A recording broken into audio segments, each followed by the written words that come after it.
2,000 ang tinanggalan nyo. Nasa hot seat sa Senado nitong araw ng Huwebes, si Philippine Charity Sweepstakes Office General Manager Mel Robles. Ito'y dahil sa posibleng pagmamaniobra sa nanalo sa 698 million peso jackpot prize sa e-lotto nitong araw ng Miyerkules. I need to know kung sino yung nanalo.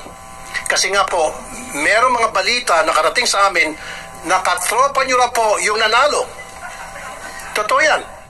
Batay sa impormasyon na nakalap ni Senator Raffy Tulfo, nasa 30 milyong piso ang investment ng kaibigan ni Robles para manalo ng higit sa 600 milyong pisong jackpot prize. Para kay Tulfo, madali na mamaniobra ng PCSO ang mananalo sa e-lotto dahil hawak nila ang online system. Dahil dito ay hinihingi ni Tulfo sa PCSO ang detalye ng nanalo sa loto para masiguro na hindi konektado kay Robles o sa kahit sino mang opisyal ng PCSO. Kapag halimbawa, after mag-hire ako ng private detective at na-trace na talagang, lumitaw na talaga hindi galing sa inyo, then sasabihin ko rito na yung ay chismis lamang walang katotohanan. Pero pag lumitaw sa ginawang investigasyon, I might even use the NBI,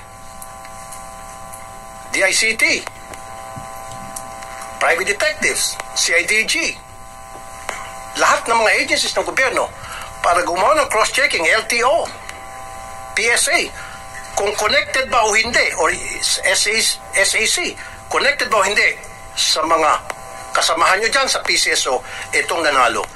Bukod sa e-lotto, ay pinagtataka naman ni Senate Minority Leader Coco Pimentel ang magkakasunod na panalo sa loto sa buwan ng Disyembre ng nakaraang taon.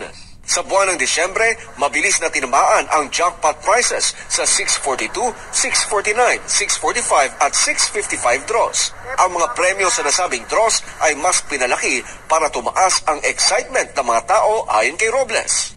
And then for the information of the public, yung mga increased jackpots po natin na 100, 100, 500, 500, 500, so a total of 1.7 billion pesos, tinamaan na po lahat. Yes, Your Honor. Okay, in less than a month. Within a month, Your Honor. Yes, within a month. Opo. Marami nagtataka, siyempre, especially yung mga mananaya, na ang bilis na manalo ngayon sa PCSO, especially na the fact na hindi naman pwedeng sabihin kung sino yung mga nanalo, pwede naman nila itago.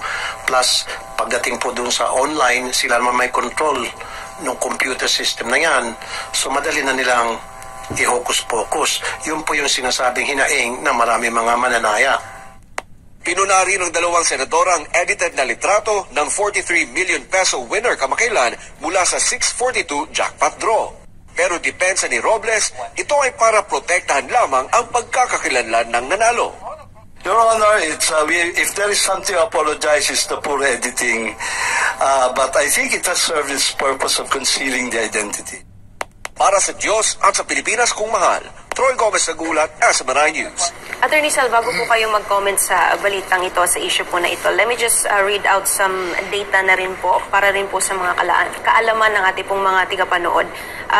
Ang ilang mga balita ay nagsasabi na karamihan po sa mga nanalo ay taga Bulacan. At aside po dun sa dalawang major prizes na nagkakahalagang mahigit 600 million pesos ay in January and December, just to mention the prices that are worth 6 figures and more, on January 8 this year, 2 bettors won over 121 million pesos. On January 2 this year, 3 bettors won over 108 million pesos. On December 29, 2023, may isa pong nanalo ng 571 million pesos at sa December 19, may isa rin pong nanalo na 310 million pesos. So, katulad po dun sa sinabi sa balita ay yung winner ng isang 43 million peso prize ay inedit po yung photo pero nakakatawa yung pagka-edit kasi it looks very unprofessional. So marami pong nag-comment po doon, especially sa social media kasi it looks very unprofessional. If they can issue prices worth 6 figures, bakit hindi sila maka-hire ng editor that can do a better job? So ano po ang komento po ninyo patungkol sa issue po na ito? Well, dapat talaga imbestigahan yan. Makakanduda dahil sunod-sunod. Tapos may mga chismis pa na baka kagrupo nung head ng kakilala ni General Manager Mel Robles? Ang problema kasi, hindi maganda reputasyon ng head. Kaya, alam mo, pag masama ang reputasyon mo, it follows you wherever you go. Kaya, yan ang naging problema dyan. Imbestigahan. Madali lang naman matrace yan eh.